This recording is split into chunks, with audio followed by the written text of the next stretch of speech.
Welcome to the Hyborian Keep. I'm Old Man Hyborian. Here we review tales of Robert E. Howard's greatest character, Conan the Barbarian. Today we will be reviewing Titan Books' Conan, Spawn of the Serpent God by Tim Waggoner. This won't be some fluffy review, it'll be an old man's honest opinion. And just as a heads up, there will be spoilers. So I don't want you to go crying to your mommy if I say something that spoils it for you. If you don't want the spoilers, go to the summary at the end. And if you enjoyed the video, please like and subscribe. And with that, let's get after it.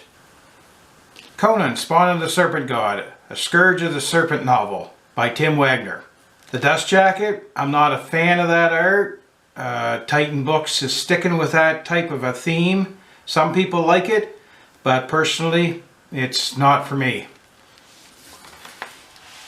Inside dust jacket, there's a little summary. What do you know of the cult of Set?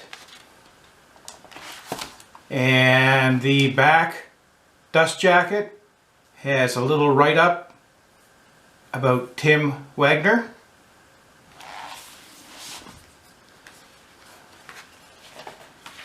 The book itself is black, has a pretty cool embossed serpent on it. Don't mind the look of this book at all.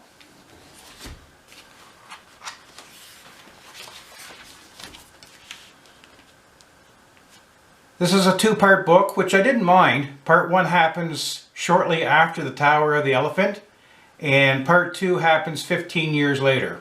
So right after the Tower of the Elephant, Conan is running with a thief named Velja. They pull off a robbery at the Temple of Ishtar, but they get into some trouble during the getaway. They run into two women who said that they could help them get away, but they wanted their help on a quest against Set. They agree.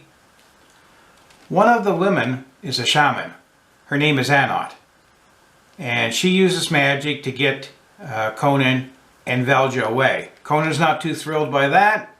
And the other woman's name is Naris. And she's a priestess of Mitra. They want to kill a wizard who abused Naris as a child. And the wizard is held up in the caverns below the rubble of the Tower of the Elephant. He's performing some kind of a spell during the spring solstice in order to create Serpent Lords for the god Set. He's using the runes of the Tower of the Elephant because of all the residual power there. The wizard is also using a jewel called the Eye of Set as part of the spells to create these Serpent Lords.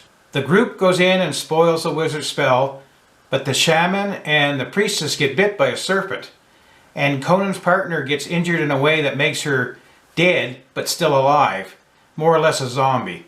The wizard's apprentice also gets injured in a way that puts the mind of the serpent man into his mind, so the two of them are sharing a brain. So Conan ends up destroying the Eye of Set, and the wizard and his apprentice escape, and Conan and his crew also get out, and eventually to go their separate ways.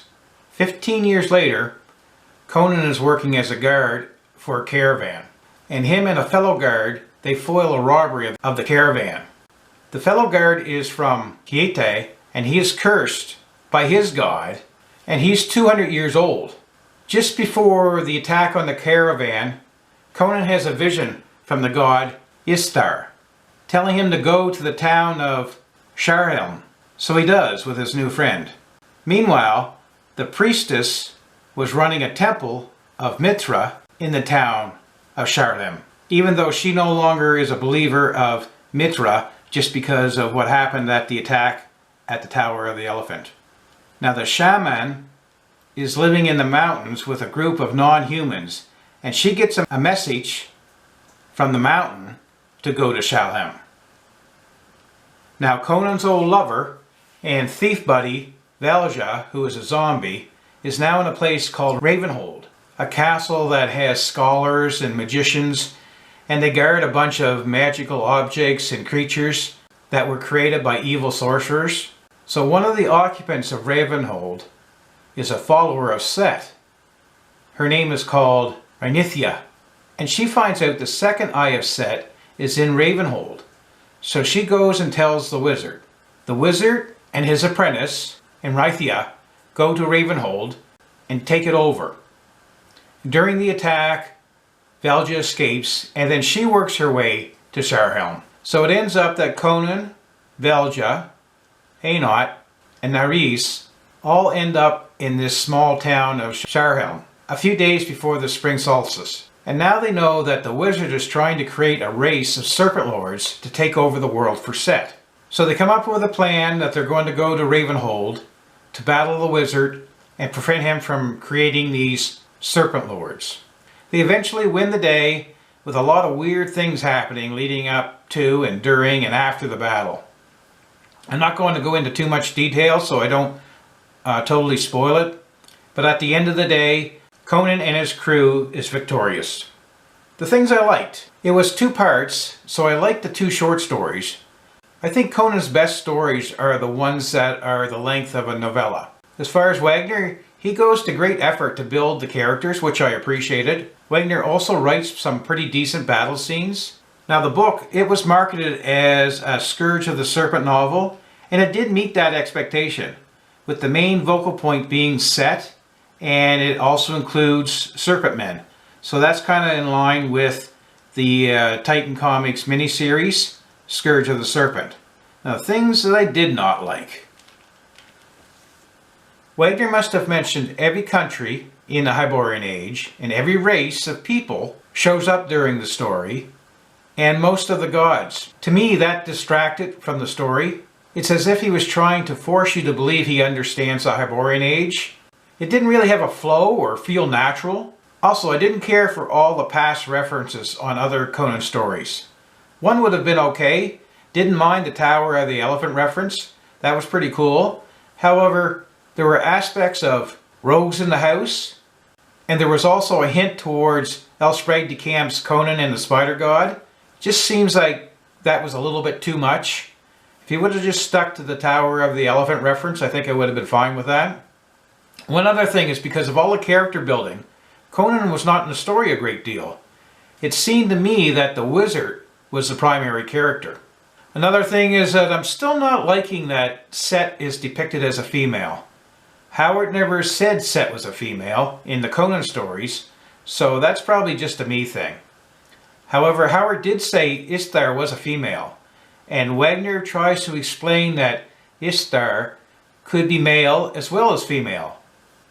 And all gods can be both. I didn't like that. That just seemed to fall outside of Howard's writings. There was also this weird part about the City of Thieves. Waggoner tries to explain that Aragon, Shadazar, and the city of Zamora, and the country of Zamora, could all be called the City of Thieves. This is all kind of very odd. The biggest thing that turned me off on the story was in chapter 6, when Conan prayed to Crom. This just burns my arse that Titan books cannot get authors that understand Conan and the Hyborian Age. Some people may like this novel, but for me, there was just too many negatives to enjoy it. It was not as bad as Titan books' Songs of the Slain by Tim Waggoner, but not by much. Overall, it was a bit of a disappointment. Well, there you have it. Another disappointing Conan novel by Titan Books. Waggoner wants you to believe that he understands Robert E. Howard's Hyborian Age by mentioning every single country, every single race, and every single god within the Hyborian Age. But it felt fake. He comes off as a poser. Now the book was billed as a Scourge of the Serpent novel, and it probably meets that expectation because Set is a main focal point throughout the whole novel, and there are Serpent Men. But this was a story with a character called Conan in it. It was not a Conan story. At times, Waggoner did capture the essence of Conan, but he had Conan also praying to Crom, which is a no-no. I would suspect that Robert E. Howard fans will hate this novel. Conan fans may be able to tolerate it. If you're a fan of fantasy and a multitude of crazy happenings, you may enjoy it. But for me, it was nothing but a damn disappointment. And with that, I bid you farewell.